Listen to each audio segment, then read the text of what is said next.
to the book of Luke, chapter 5. Luke chapter 5. We're still looking at the first 11 verses of Luke chapter 5. And with regards to evangelism,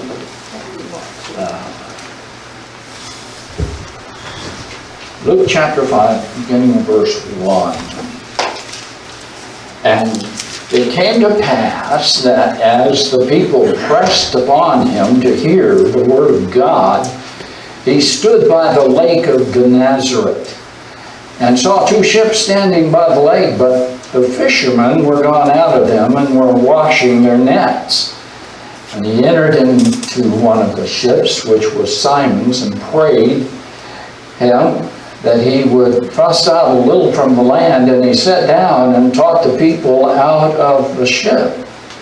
Now when he had left speaking, he said unto Simon, Launch out into the deep, and let down your nets for a draught. And Simon answered, said unto him, Master, we have toiled all the night, and have taken nothing. Nevertheless, at thy word I will let it down the net. And when they had this done, they enclosed a great multitude of fishes, and their net brake. And they beckoned unto their partners, which were in the other ship, that they should come and help them. And they came and filled both ships, so that they began to sink. When Simon Peter saw it, he fell down at Jesus' feet, saying, Depart from me, for I am a sinful man, O Lord. For he was astonished, and all that were with him, at the drop of the fishes which they had taken. And so was also James and John, the sons of Zebedee, which were partners with Simon. And Jesus said unto Simon, Fear not, from henceforth thou shalt catch men. And when they had brought their ships to the land, they forsake all and followed him. Please, Father, I ask that you would guide the thoughts of our minds and the tongue of our lips. And Lord, may the Spirit of God, even with our presence before your word, make yourself felt, and Lord, work in our lives. Thank you for your watch care over each of us, and thank you for your love. Thank you for your grace. May we approach your word as clean vessels, as you forgive us of our sins. We ask in Jesus' name. Amen.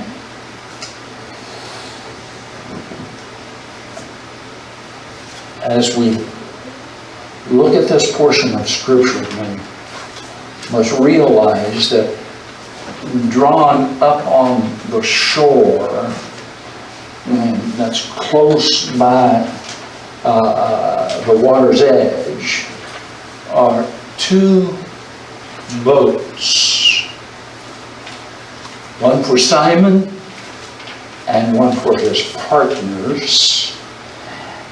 And they are busy at this time washing their nets after their night of fruitless toil, and seeking for freer space than the pushing crowd will allow the Lord Jesus, and also wanting a point of vantage that where his voice would command a wider range of listeners. Jesus gets into Simon's boat and asks him to put out a little from the land. If you'll notice in verse 3, it says, and after they did so, he sat down and taught the people out of the ship.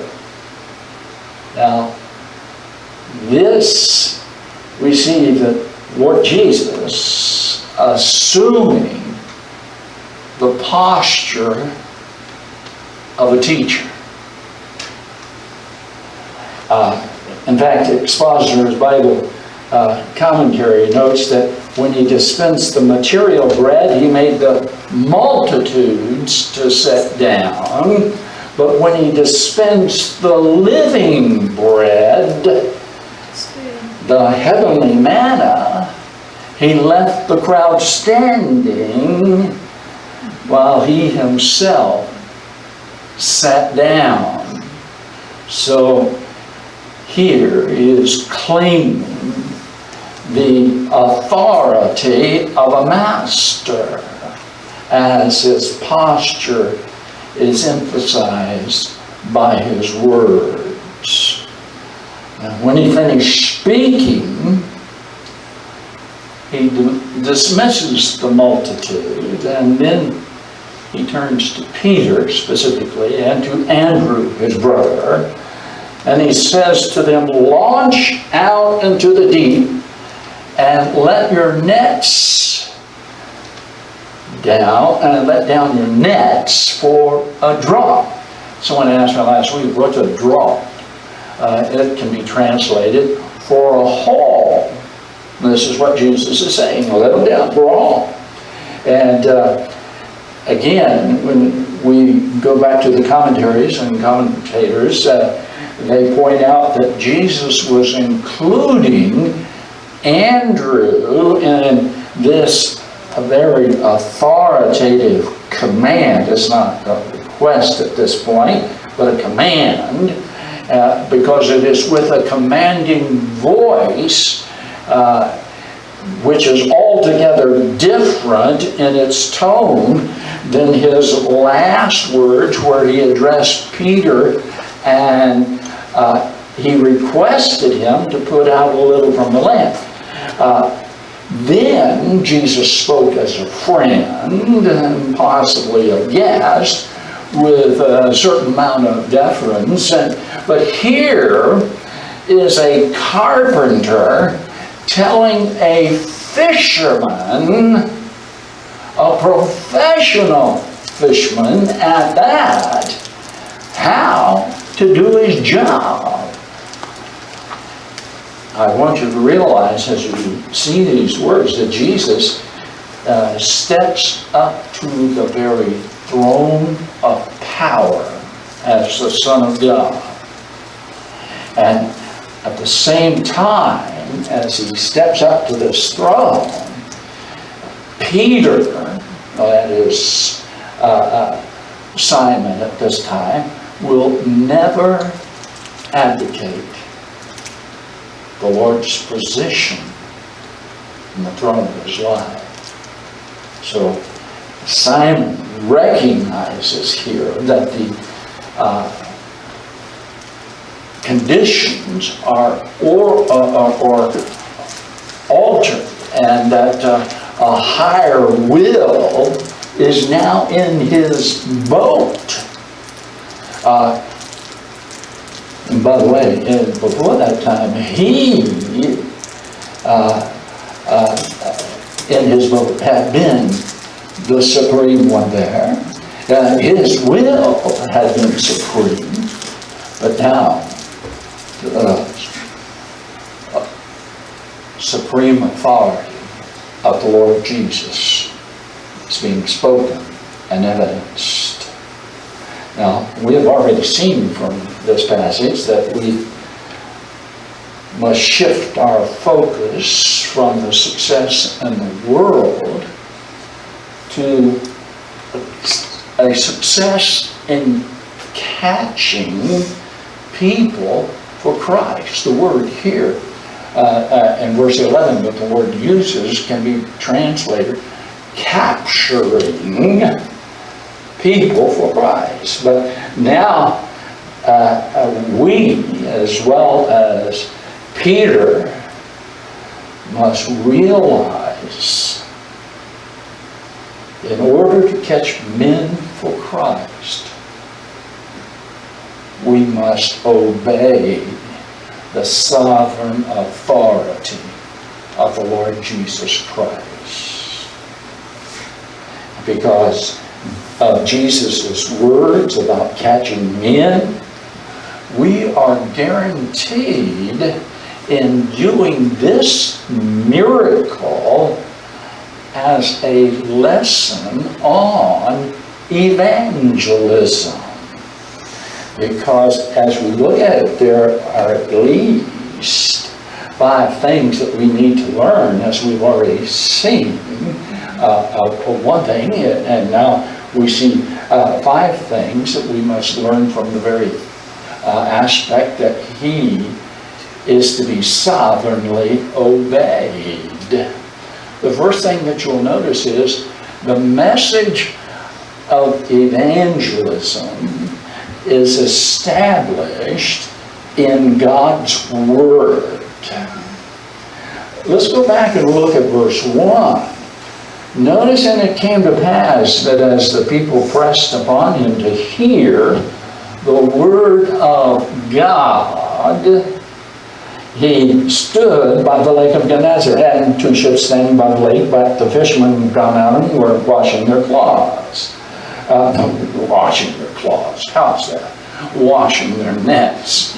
But as you look at verse 1, you'll see that they wanted to hear what? The Word of God. So you will notice Jesus preached the Word of God. Preached the Word of God. And as we look in chapter 5 as well as chapter 4, his message focused on the kingdom of God. It is in this realm where God is sovereign and people are subject unto Him. In fact, if you look back at verse 43 in chapter 4, it says, "And he said unto them, I must preach the kingdom of God to other cities also, for therefore am I sent." Notice, secondly, that his message is called the Word of God. And that means that God was its source, His message. And it also means that the word that Jesus preached originated with God and therefore had God's authority, God's power. In fact, if you go back over to the Gospel of John, chapter 8, you'll notice there that it says that Jesus said unto them, "When ye have lifted up the Son of Man, then shall ye know that I am He, and that I do nothing of myself, but," notice the last phrase, "but as my Father hath taught me, I speak these things." So we note that the message he preached originated with God because He is God. And notice secondly, and this pertains to us as believers. As believers, when we witness to people about the gospel, we are to use the Word of God. Very simple. There are 3 things I think you can note here. Number 1, we are to tell them what God has revealed about Himself. He is a God of love, a God of grace, a God of omniscience, a God of omnipotence, a God of omnipresence. He is a God of goodness. He is a God that is eternal. And we could go on with the other attributes of God. He has revealed Himself to man, and we can tell them about God. as He is revealed Himself. Secondly, we are to tell them what God has revealed about the Savior. He is the Son of Man. He is the Son of God. He is the promised Messiah. He is the Savior. He is the Lord. He is the Messiah. He is Jesus Christ, the Son of God. And then thirdly, I think you can see from this that we are to tell them about their need of a Savior. Why? Why do people need a Savior? I don't need to be saved, many will reply. I'm good enough on my own. There again, we come back to the Word of God. For all have sinned and come short of the glory of God. There is none righteous, no, not one. The psalmist says, there is none good. Man in his state of being apart from God is unsaved and needs to be restored to that relationship for which he was made in the garden. And when Adam fell, he died spiritually, and some 900 years later he died physically. But God showed him the way of salvation was through the blood. And it's interesting that he uses a lamb, for Jesus is called the Lamb of God, which taketh away the sins of the world. Now, we are witnesses of Jesus Christ. Capture that thought, would you? Witnesses do not make up their own stories. Witnesses are under oath to tell the truth about what they have seen and heard.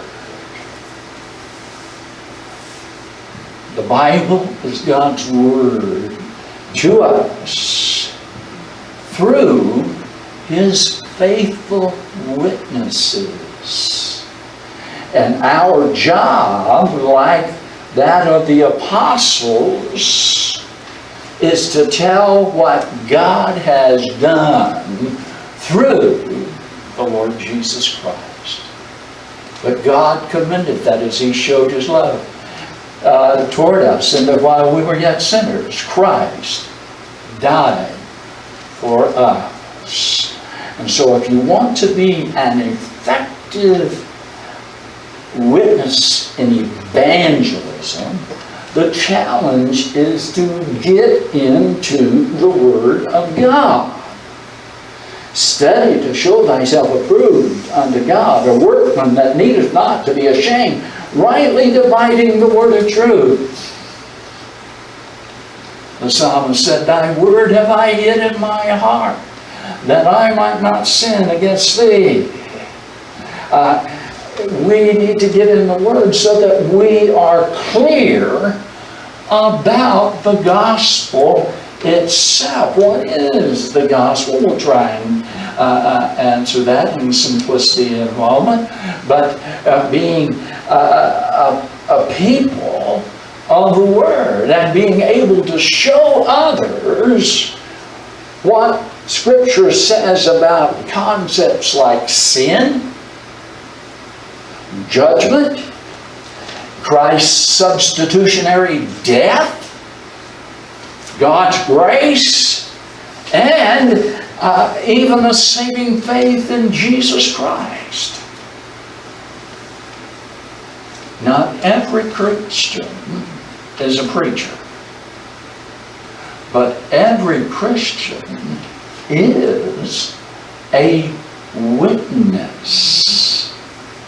And to be an obedient witness, you must learn the basics of the good news. John wrote in chapter 10, verse 13, these words. He says, "But these are written that ye might believe that Jesus is the Christ, the Son of God, and that believing ye might have life through His name." In fact, the Apostle Paul over in 1 Corinthians chapter 15, and specifically there, the resurrection chapter, he says in verses 3 and 6, he gives us what we call the gospel in a nutshell there. When he says, "For I delivered unto you, first of all, that which I also received, that Christ died for our sins according to the Scriptures, and that He was buried, and that He rose again the third day according to the Scriptures, and that He was seen of Cephas, and then of 12, and after that He was seen of above 500 brethren at once, of whom the greater part remain unto this present, and some have fallen asleep." Therein is the gospel in a nutshell. The death, burial, resurrection of the Lord Jesus Christ. And that is to be proclaimed. By the way, if you look at the messages from the book of Acts, and even as Paul is ministering to the church, he had a 3-point: Christ died, was buried, and rose again. If you want to add a fourth, for us, that we might have life. Now there's a second thing that we need to learn, and that is that the initiative for evangelism comes from the Lord. Look at verse 4. "And when he had left speaking, he said unto Simon, Launch out into the deep, and let down your nets for a haul, for a draught. And Simon answering said unto him, Master, we have toiled all night and have taken nothing. Nevertheless, at thy word, I will let down the net."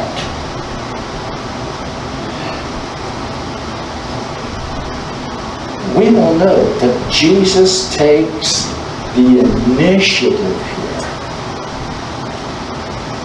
in turning these fishermen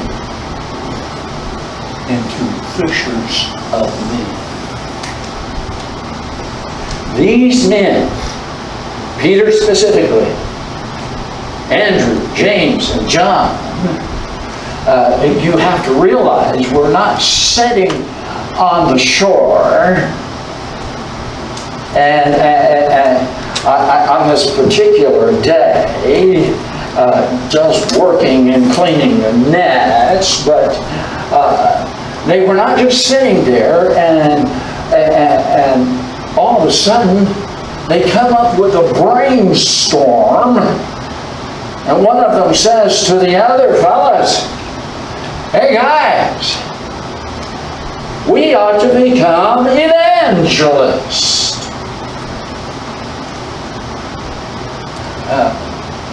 That was probably the furthest thing on their minds as they were cleaning those nets.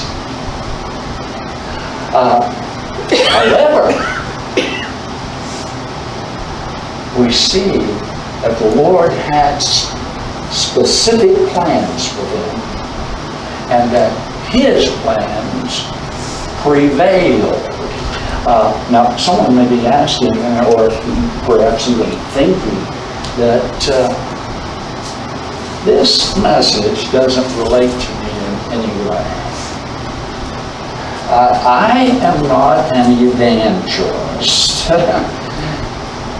in any way, shape, or form, and I never will be.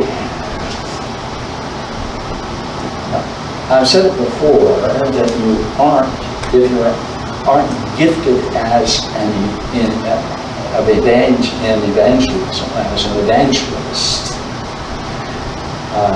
and that then you're not called into full-time evangelism itself or starting church. But it is God's will that we adopt His purpose as our purpose. And it's clear, I think, from this text that the Lord's purpose involves taking ordinary people like us, like these fishermen, and turning us into His agents for catching people for God.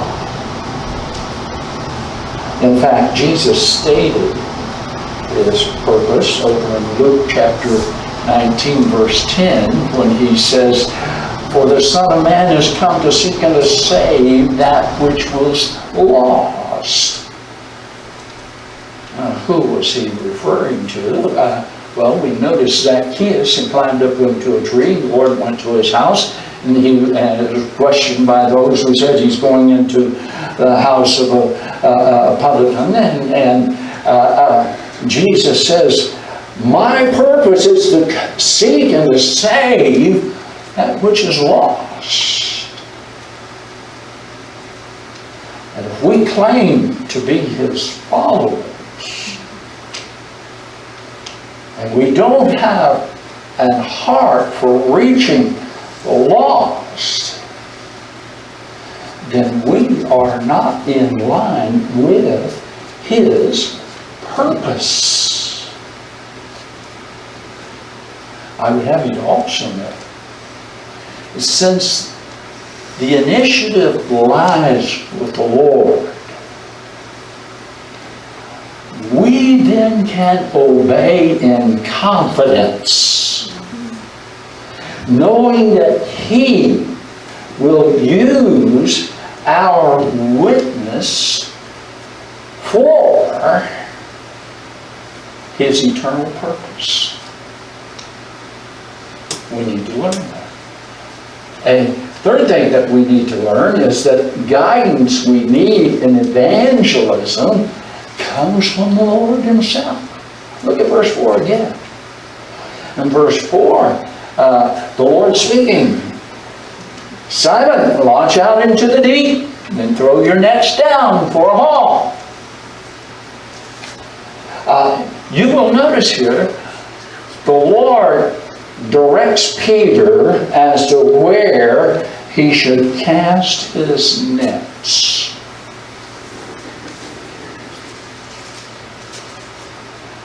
This ministry was placed here on the edge of the reservation. It is noted for starting 4 other churches in this valley, 5,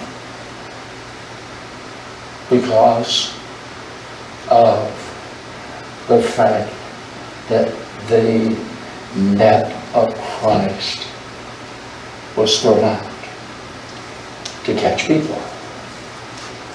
But I want you to notice what happens here.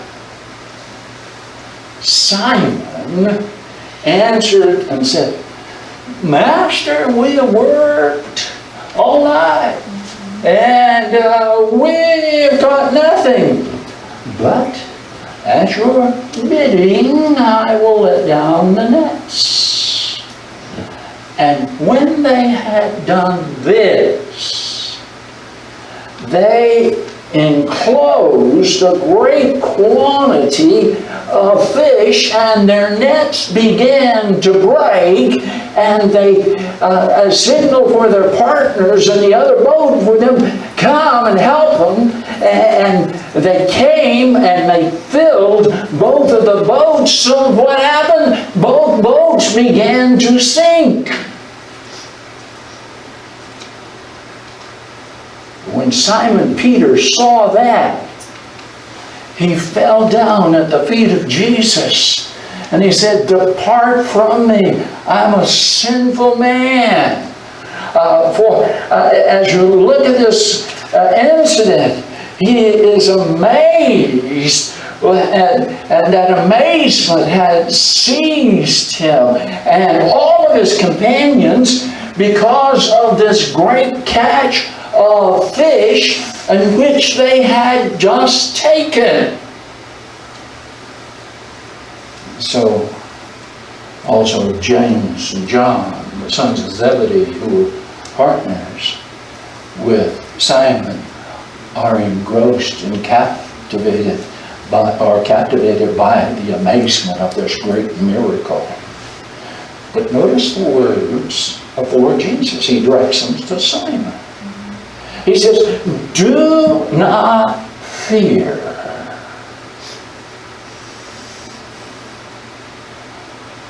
From now on, you are going to be catching men.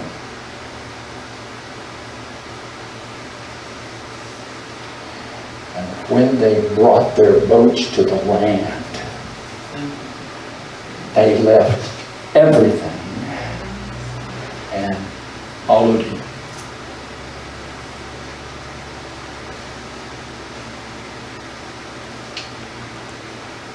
What happened that day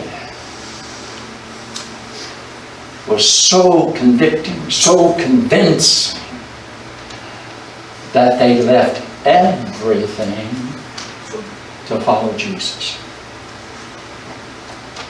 And the drama of this scene literally changed the rest of the lives of these disciples. Here is the divine fisherman. The Lord Jesus Christ. And I want you to realize as you look at these 11 verses that there are 5 divine attributes that are manifested here. When you think about the nature of God, you think about the attributes of God and what is true or a characteristic of God's nature are those very things that we see here. For example, one of the example of God's attributes is truth. God is truth and is always truth. Another of the attributes of God's nature is omniscience, all-knowing. God knows everything that exists in the material world and everything that exists in the immaterial world. And thirdly, you see here that God is not only the source of veracity, God is not only the source of truth, He is the source also of knowledge and the source of power. Almighty God is He. All powerful is our God. And another one of the attributes here is God's holiness. He is a holy, holy God. Another of the attributes of God is mercy. God is by nature merciful. Realize He told Peter where to go, what to do. When it comes to us, the Lord will show us where to fish. Where to fish. He places you where you need to be for the time that you need to be there. And perhaps we should pray, Lord, show us where the fish are, in order that you will help us to cast our nets in this right spot.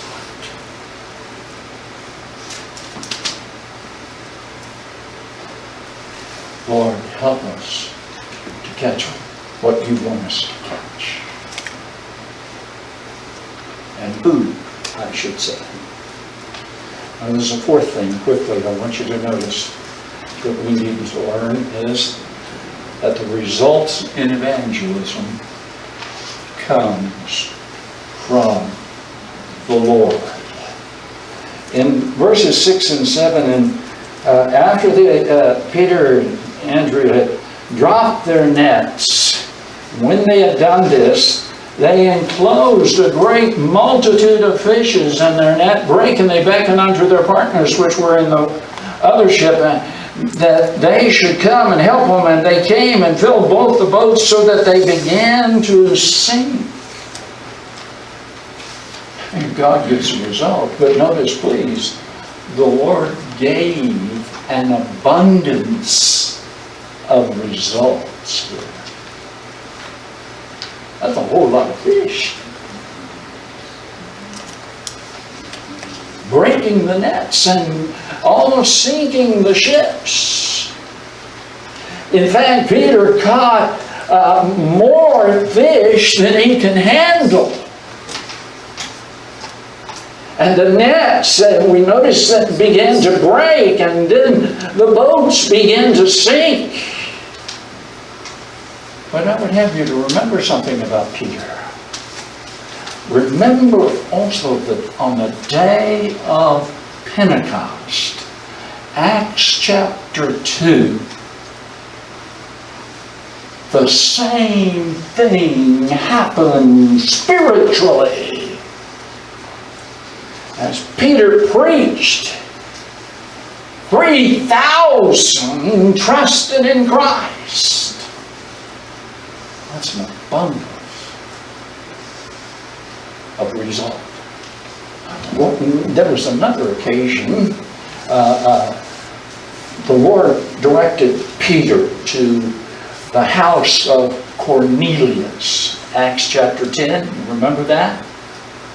As he directed him there, and Peter began to preach, and before he could finish his sermon, the whole group responded to the message. An abundance of result.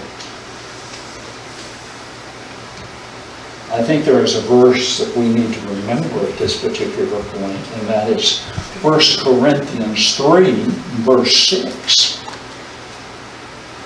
Paul speaking, he says, I have planted, Apollos watered, but God gave the increase. God is giving the increase, he says.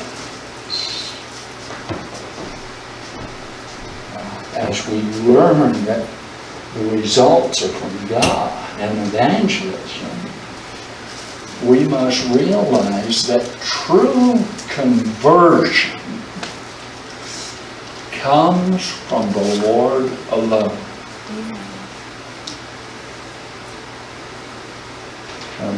Sometimes I've heard while I was witnessing to an individual, "You trying to save me?" No. "You what?" "No, I'm not trying to save you. I can't." "Why are you preaching to me?" "Because God told me to." Only God can save you. Oh. It is God that true conversion comes from. In fact, it's possible to get decisions You can have people walking the aisles. You can have people jumping out of their seats and coming down to an altar, or you can have people responding to some slick methods, and you can have those distinctions. And you can give out a very smooth talking a form of salesmanship, but we can only see true conversion when God imparts new life through His Spirit. Where 2 Corinthians 5:17 says, if any man be in Christ, he's a new creature. That's God that has made that new creation, not us. Our responsibility is to be the faithful witness, the faithful steward of the Word of God, to give it out. I know many a times in witnessing to individuals, Lord, save them. Help me to get them saved right now, Lord. You're anxious for them. I don't know about you, but I don't like to see anyone to die without Christ and go to hell without Him.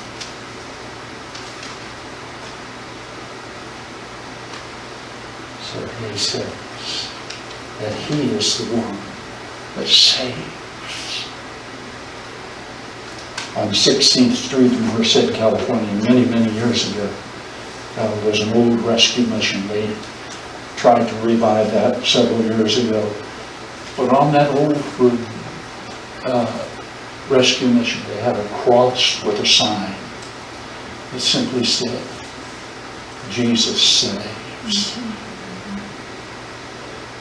Listen to me, folks. Jesus is still in the saving business today. We are to be faithful in giving the Word of God. When we can, where we can, led by the Spirit of God. There's a fifth thing that we need to learn, and that is that the obedience that we need in evangelism comes from us. Comes from us. Go back. Would you notice, please? Simon answering said unto him, Master, we have toiled all the night, and taken nothing. Nevertheless, at thy word, I will let down the net. Then would you please go up and look at verse 10. And so was also James and John, the sons of Zebedee, which were partners with Simon. And Jesus said unto them, unto Simon, Fear not, from henceforth thou shalt catch men. And when they had brought their ships to land, they forsook all and followed Him. You see, our Lord gives encouragement to unquestioning obedience. We are told that after preaching, bid Simon, launch out into the deep, cast down your net for a catch. And Simon answers, and that answer is an exhibition, I think, that's in a striking manner of the mind of a good servant. He says, Master, we've worked all night, we've toiled all night, and we have taken nothing. Notice the emphasis. We have taken nothing. Most of the time, that's our emphasis. But Moses says, nevertheless, at thy bidding, I will let down the net.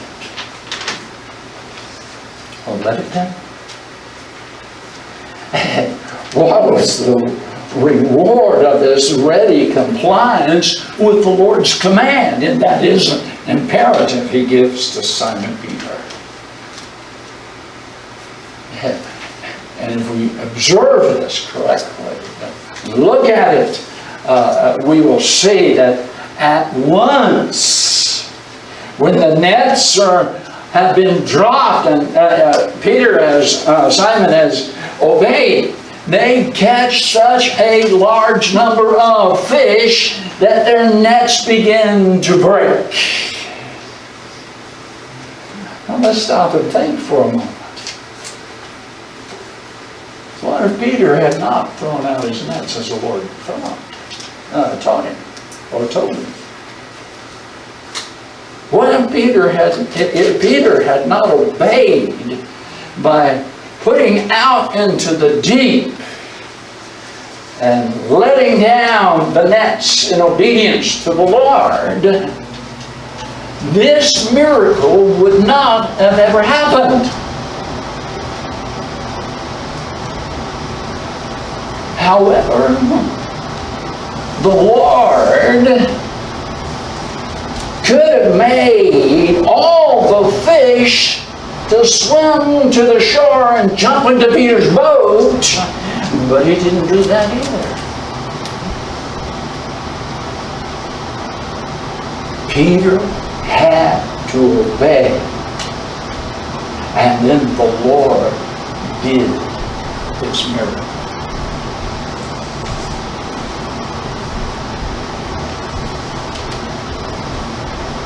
Please note, first Peter voiced his objections of why this would not work. But thankfully, he added very quickly, but at your bidding.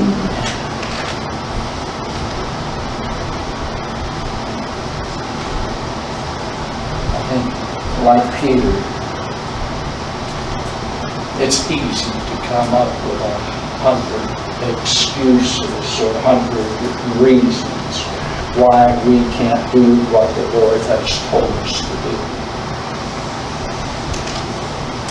Sometimes His commands may strike us as kind of weird. You with me? You understand what I'm saying?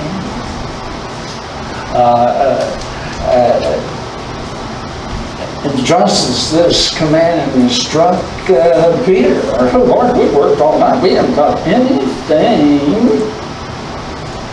But like Peter, we need to set aside our reasons why it won't work and obey the Lord in seeking to bring people into that gospel net. Just let down the net of the gospel in obedience to His command. And let the Lord put the fish in the net.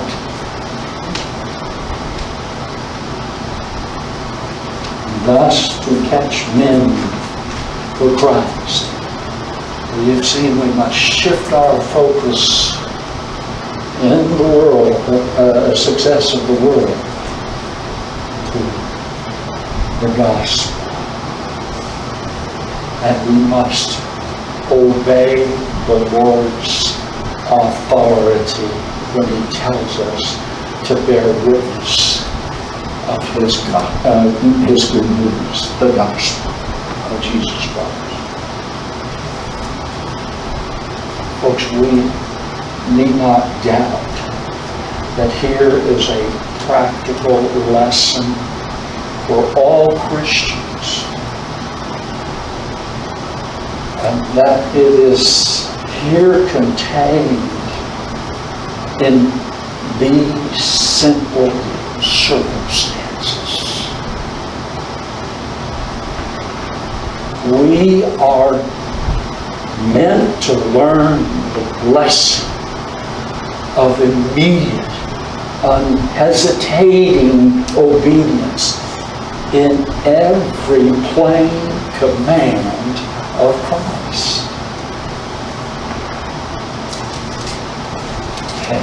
Because the plain path of duty may seem hard, and it may seem disagreeable at times.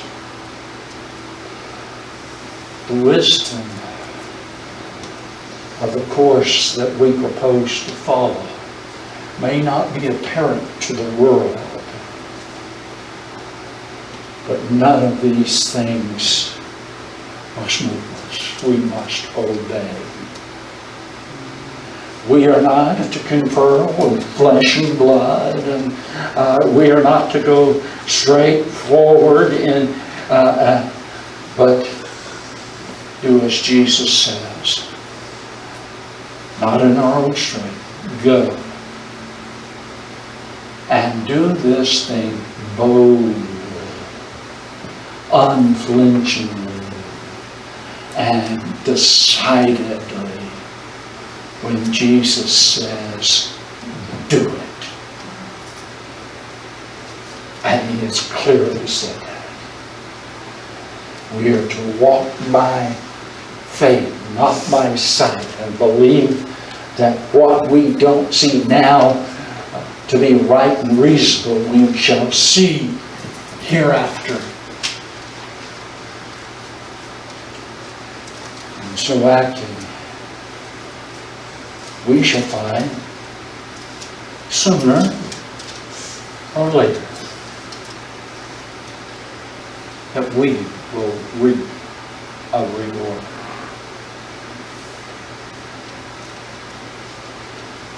Question we must ask ourselves: am I willing to be